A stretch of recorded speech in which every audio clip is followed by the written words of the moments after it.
शिवम को पुरानी चीजें इकट्ठा करने का शौक था। एक दिन उसे शहर के बाहरी इलाके में एक बहुत पुराना टूटा फूटा मकान दिखा जिसे लोग छाया हवेली कहते थे। लोगों का कहना था कि वहां कोई नहीं रहता, लेकिन रात में उस घर से अजीब अजीब आवाजें आती हैं। शिवम ने सोचा, यह सब अंधविश्वास है, मैं खुद जाकर देखूंगा। अगले दिन सुबह सुबह वो अपना कैमरा और टॉर्च लेकर हवेली पहुंचा।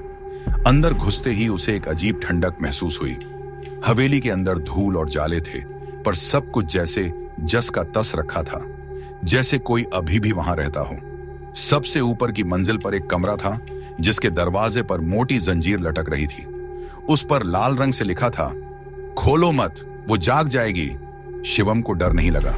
उसने हंसते हुए कहा, डर तो मूर्खों का काम है। उसने जंजीर हटाई और दरवाजा खोला। दरवाजा चर्र की आवाज के साथ खुला और अंदर घना अंधेरा था। कमरे के बीचों बीच एक पुराना लकड़ी का झूला था जो खुद ब खुद हिल रहा था। दीवारों पर काले हाथों की छापें थीं। शिवम ने कैमरा ऑन किया और रिकॉर्डिंग शुरू की। तभी टॉर्च बंद हो गई। मोबाइल का फ्लैश ऑन किया। तभी झूले पर कोई आकृति बैठी दिखाई दी। उसका चेहरा साफ नहीं दिख रहा था, पर उसकी आंखें सुर्ख लाल थीं। वो आकृति धीरे धीरे झूले से उठी और बोली, तूने दरवाजा क्यों खोला? अब तेरा बाहर जाना मना है। शिवम डर से पीछे हटा। उसने दरवाजा बंद करना चाहा, पर दरवाजा खुद ब खुद बंद हो गया और अंदर से ताले लग गए। कमरे में अंधकार और बढ़ता गया। चारों तरफ से फुसफुसाहटें सुनाई देने लगीं। एक और आ गया, एक और आत्मा। शिवम जोर से चिल्लाया, कौन हो तुम? क्या चाहती हो? आकृति हंसने लगी। उसकी हंसी किसी लोहे के रगड़ने जैसी थी। वो बोली, मैं वो हूं जिसे इस कमरे में कैद किया गया था। मेरी आत्मा को चैन नहीं मिला और अब मैं हर उस इंसान को बुलाती हूं जो दरवाजा खोलता है, ताकि मैं उसकी देह में आ सकूं। शिवम की आंखें धीरे धीरे सुर्ख होने लगी।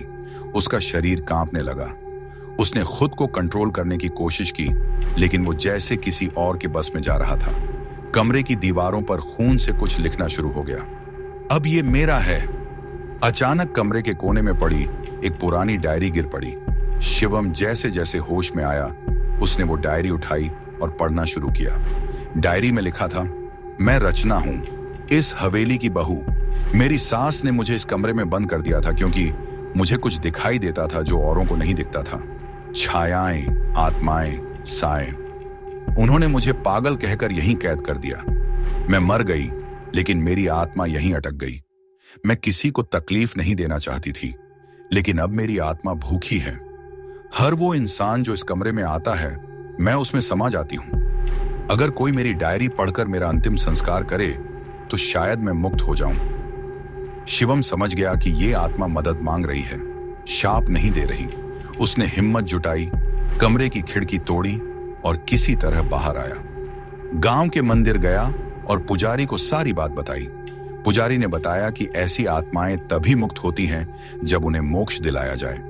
शिवम ने पुजारी की मदद से रचना की डायरी और उस कमरे की राख से एक छोटा हवन किया और उसकी आत्मा की शांति के लिए प्रार्थना की।